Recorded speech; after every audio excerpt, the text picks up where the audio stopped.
বরিশালে স্কুল চলাকালীন সময়ে শ্রেণীকক্ষে চক্ষু ক্যাম্প, ক্লাসে বিঘ্ন। বরিশাল থেকে পারভেজের ভিডিও তথ্যচিত্রে থাকছে বিস্তারিত। বরিশালে নওগাঁ মাধ্যমিক বিদ্যালয়ে স্কুল চলাকালীন সময়ে চক্ষু ক্যাম্প আয়োজনের ফলে শিক্ষার্থীদের ক্লাসে বিঘ্ন ঘটেছে।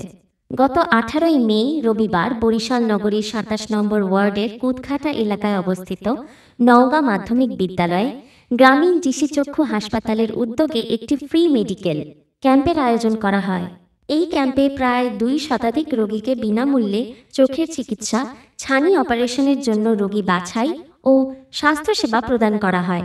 সকাল 9টা থেকে 1 নাগাড়ে দুপুর 2টা পর্যন্ত নওগাঁ মাধ্যমিক বিদ্যালয়ের শ্রেণীকক্ষে এই কার্যক্রম পরিচালনা করা হয়। বিভিন্ন স্থান থেকে চিকিৎসা সেবা নিতে আসা রোগীরা বিদ্যালয়ের বিভিন্ন চত্বরে অবস্থান নেওয়ায় প্রতিষ্ঠানে অধ্যয়নরত প্রায় 4 শতাধিক শিক্ষার্থীকে ভোগান্তিতে পড়তে হয়।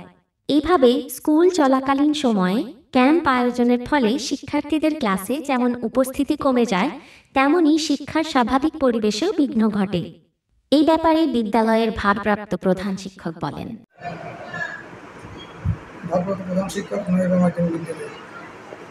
আচ্ছা, তো আপনার স্কুলে আমরা দেখলাম যে একটা চক্ষু সেবা দান চলতেছে।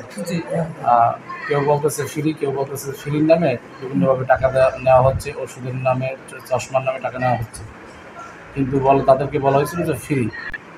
ক্লাসে যায় না ঠিক, মানে ক্লাসে টিচার আসার পর আরেকজন টিচার ক্লাসে যাচ্ছে, আর এই চক্ষুরে একটা রুমে আমরা দীর্ঘ টাইম যাবত দেখছি যে আপনাদের বাচ্চাগুলো যারাই ছিল এখানে সবাই মাঠে ঘোরাফেরা করছে এবং এখানে বাইরা ছিল।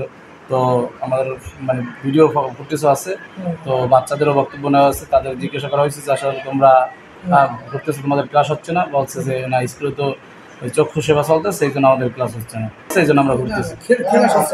ক্লাস চলতে আছে, বাইরের লোকজন আসতেছে, তো ওই চক্ষু সেবারে এরা কাজকর্ম করতে আছে, এই জন্য আমাদের ক্লাস চলমান। আচ্ছা, ক্লাস রাইখা ক্লাস খোলা, স্কুল খোলা টাইমে ক্লাসে বসে মনে করেন যে সেবাটা দেওয়া হচ্ছে, এটা কি রাইট আছে আপনার মতে?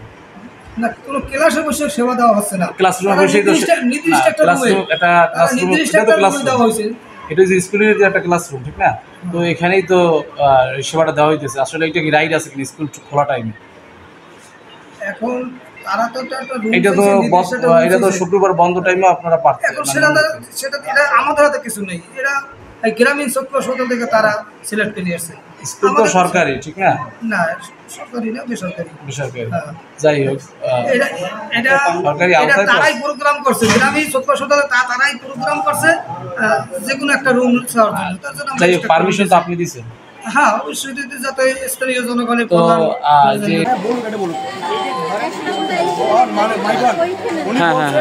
টাকার কথা, সর্বোচ্চ 100 টাকার কথা, সেক্ষেত্রে 200 টাকা নিল কেন? সেটার কারণ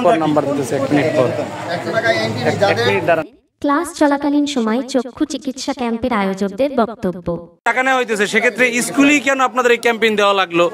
আদার্স কোনো জায়গায় আপনারা সিলেক্ট করতে পারলেন না কেন? এবং আপনাদের হসপিটালেও তো এই ক্যাম্পেইনটা করতে পারতেন, যেহেতু মাইকিং করছেন, তো সারা বরিশাল মাইকিং করার মাধ্যমে পারতেন, অথবা স্কুল বন্ধ থাকার টাইমেও পারতেন। আসলে এইটা হ্যাঁ বলেন। ঠিক আছে, আমরা ফ্রি ক্যাম্প, হ্যাঁ, যেই মানুষ গরিব থাকে, ওই মানুষগুলো, যে মানুষ টাকা ম্যানেজ করতে পারে না, ওই মানুষ গ্রামেই থাকে। যারা শহরমুখী হয়, হাসপাতালে আসতে পারে, তারা নিজের টাকা থাকে অথবা ধার করে নিয়ে আসলেও হসপিটালে আসে। কিন্তু যারা ধারও করতে পারে না, নিতান্ত গরিব থাকে, তারা গ্রামেই থাকে। এই জন্য আমরা গ্রামে, প্রত্যন্ত অঞ্চলে এই সেবাটা পৌঁছে দিই, যাতে প্রকৃত যে গরিব মানুষ, এই মানুষ সেবা পায়। এটা তো আপনাদের স্কুল খোলা টাইমে, আপনি তো স্কুল বন্ধ টাইমেও পারতেন এখানে। হ্যাঁ, বন্ধ টাইমে আমাদেরও অফিস বন্ধ থাকে, শুক্রবার আমাদের অফিসও বন্ধ থাকে। আমরা হেড স্যারের সাথে কথা বলেই এবং লোকাল যে স্পন্সর আছে এই ভাইয়ের সাথে কথা বলেই, তাদের পারমিশনেই আমরা এটা করি।